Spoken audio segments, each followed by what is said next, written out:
ধুবুৰী আলমগঞ্জ গ্ৰামাৰী একত্ৰিত উচ্চতৰ মাধ্যমিক বিদ্যালয়ত চোৰে চলালে চাপাই অভিযান। বিদ্যালয়খনৰ কম্পিউটাৰ ৰুমৰ ভেণ্টিলেশ্যন ভাঙি কোঠালিৰ ভিতৰত প্ৰৱেশ কৰি চোৰে লুটি নিলে 4টাকৈ কম্পিউটাৰ, মনিটৰ আৰু 3টা CPU। উল্লেখযোগ্য যে CPI-খনত বিদ্যালয়ৰ সকলো ছাত্ৰ-ছাত্ৰী আৰু অফিচৰ যাৱতীয় তথ্য আপলোড কৰা হৈছিল। লক্ষণীয় বিষয় যে ইয়াৰ পূৰ্বেও বিদ্যালয়খনৰ অধ্যক্ষৰ কোঠালিৰ আৰু ৰন্ধনঘৰত তলা ভাঙি চোৰে 2টা ফেন, আচবাব পত্ৰ আৰু ৰন্ধনঘৰৰ সকলো বাচন বৰ্তন লুটি নিছিল। ঘটনা সন্দৰ্ভত বিদ্যালয় কৰ্তৃপক্ষই গৌৰীপুৰ আৰক্ষী থানাত এখন এজাহাৰ দাখিল কৰিছিল যদিও আৰক্ষীয়ে কাকো গ্ৰেপ্তাৰ কৰিব পৰা নাই। সংঘটিত হোৱা চুৰিকাণ্ড সন্দৰ্ভত স্থানীয় আৰক্ষী থানাত পুনৰাই এখন এজাহাৰ দাখিল কৰে অধ্যক্ষ ধীৰ বাহাদুৰে। বিদ্যালয় অধ্যক্ষ হয়, কেনেধৰণৰ চুৰি ঘটনা সংঘটিত হৈছে? ইয়াত মাজে মাজে চুৰি হৈ থাকে আমাৰ। ইয়াৰ আগতো প্ৰায় 3 মাহ, 2.5 মাহৰ পৰা 3 মাহ হৈছে আমাৰ টেবলেটবোৰ লৈ গৈছিল। ইনভাৰ্টাৰ আছিল স্কুলত, ইনভাৰ্টাৰখিনিও লৈ গৈছিল। অফিচ ৰুমটো আমাৰ আলমাৰীও ভাঙিছিল। এই সম্পৰ্কে আমি এজাহাৰ দিছিলোঁ, গৌৰীপুৰ থানাত এজাহাৰ দিছিলোঁ। আজিলৈকে ইনভাৰ্টাৰৰ কোনো ইতিবাচক আমি পুলিচ প্ৰশাসনৰ পৰা কোনো সঁহাৰি নাপালোঁ। আৰু বাগমাৰাত টেবলেটকেইটা পেলাই দিছিল।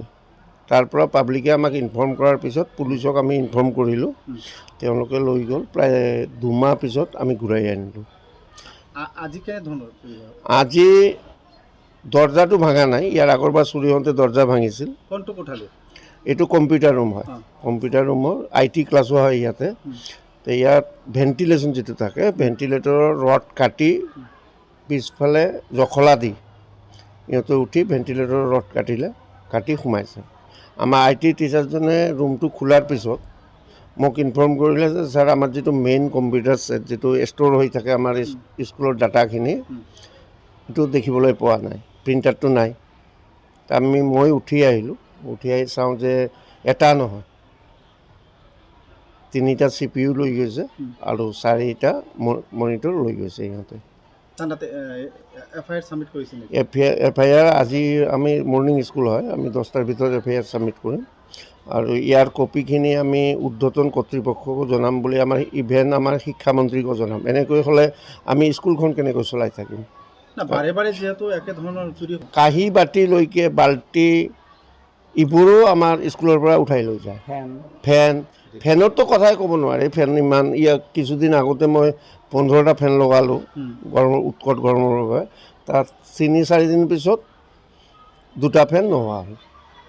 আৰু এটা আমাৰ লোৱাৰ প্ৰাইমেৰী ছেকশ্যন আছে, তাৰ পৰা 2টা ফেন লৈ গ'ল। আপোনালোকৰ কি সন্দেহ হয়? ইয়াত বাহিৰততো তেনেকুৱা মোৰ যে বাহিৰৰ পৰা আহি এইখিনি বস্তু চুৰি কৰিব বুলি, এতিয়া ধৰক ড্ৰাগছ এডিক্টেডবোৰ হ'ব পাৰে। আমি ডাঠিকৈ ক'ব নোৱাৰোঁ কোনে চুৰি কৰিলে, কিন্তু আজিকালি ধাৰণা হয় ড্ৰাগছ এডিক্টেড মেক্সিমাম ল'ৰা ছোৱালীবোৰ ড্ৰাগছ এডিক্টেড হৈছে। ড্ৰাগছৰ পইচাখিনি কটাব নোৱাৰাৰ বাবে বিভিন্ন অসামাজিক কাৰ্যকলাপত সিহঁতো জড়িত হৈ থাকে। এইখিনিয়ে আমাৰ ধাৰণা। এইটো নিৰ্দিষ্টকৈ আমি ক'ব নোৱাৰোঁ যে কোনে চুৰি কৰিলে। এইটো প্ৰশাসনৰ কাম, পুলিচ প্ৰশাসনে তেওঁলোকে উলিয়াব পাৰিব, কাৰণ তেওঁলোকৰ চ'ৰ্চ আছে।